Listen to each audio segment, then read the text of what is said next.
bahwasanya salat bukan dibuka dengan niat, melafalkan niat. Karena langsung disebutkan karena Rasulullah SAW yastaftihus salat. Nabi buka salat dengan apa? Takbir, tidak ada usolli. Usolli enggak ada. Nabi langsung Allahu Akbar, niat tempatnya di hati.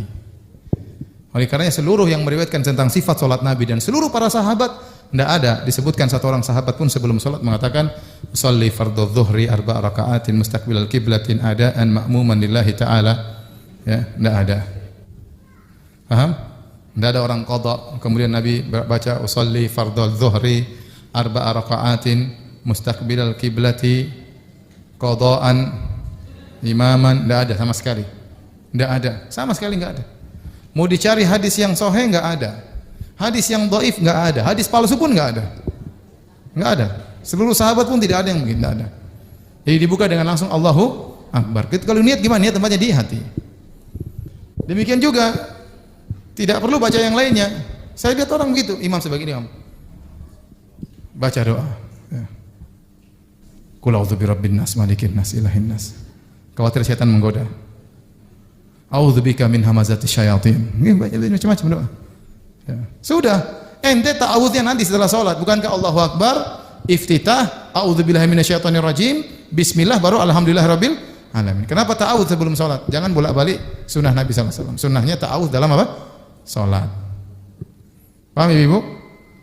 Jadi yang benar tidak perlu pakai niat. Niat itu melafalkan niat adalah madhab dari madhab Syafi'iyah belakangan. Syafi'iyah mutaakhirin berpendapat bahwasanya disunahkan melafalkan niat. Tujuannya apa? Dianjurkan, bukan disunahkan. Menurut mereka dianjurkan karena mereka tahu tidak ada dalilnya. Tujuannya apa? Untuk mengkokohkan kita dalam hati kita untuk lebih khusyuk dalam salat. Oleh karenanya mereka tatkala mengatakan dianjurkan melafalkan niat bukan dengan dibaca keras-keras, tapi hanya sekedar mengkokohkan hati kita. Sehingga kalau ada orang mengamalkan pendapat mazhab Syafi'iyah maka dia cukup mengatakan sholli fardhu dzuhri. Enggak usah keras, sholli fardhu dzuhri. Enggak, orang semua dengar, enggak usah ya. Ya. Sama-sama kita salat zuhur, enggak usah kasih tahu. Ya. Sudah tahu. Jadi cuma mengkokohkan. Mereka mengatakan yustahabbu, disukai. Ya. Tujuannya untuk mengkokohkan niat. Maka cukup dibaca dengan sir, tidak perlu keras-keras. Namun yang benar tidak perlu, itu semua tidak perlu. Justru sebagian orang akhirnya ragu-ragu gara-gara sering melafalkan, terkadang ragu-ragu. Terkadang sebagian orang bingung gara-gara tidak tahu niat, dia tidak salat. Dia mau qada, gimana salat? Niat salat qada, bingung dia. Jadi enggak pernah ngaji, repot, tidak tahu bahasa Arab. Gimana salat jamak takdim misalnya? Antara maghrib dengan isya, bingung dia gimana? Sholli fardhu, bingung dia. Aku berniat salat maghrib isya jamak takdim, gimana ngomongnya? Anda pun enggak tahu. Saya bingung akhirnya, ini tidak jadi salat. Tidak jadi salat. Tiba-tiba ada salat gerhana. Waduh, gimana? Sholli. Dia enggak tahu bahasa Arab. Gimana cara salat khusyuk? Enggak ngerti dia. Terus bagaimana? Dan menimbulkan kesalahan sebagian orang menyangka melafalkan niat hukumnya wajib, padahal tidak wajib.